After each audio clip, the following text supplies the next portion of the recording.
Alloh taolo aytadi, agar bandam 40 yoshga yetsa, men uni 3 ta balodan saqlayman. Jinnilik, mohov, peslik. Agar 50 yoshga yetsa, uni yengil hisob ila hisob qilaman.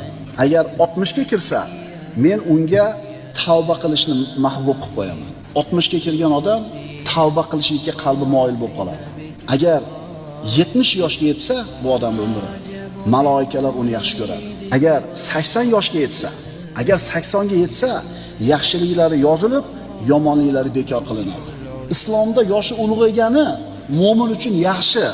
Yoshi qancha katta bo'lsa, shuncha yaxshi u uchun, agar amali chiroyli bo'ladigan bo'lsa.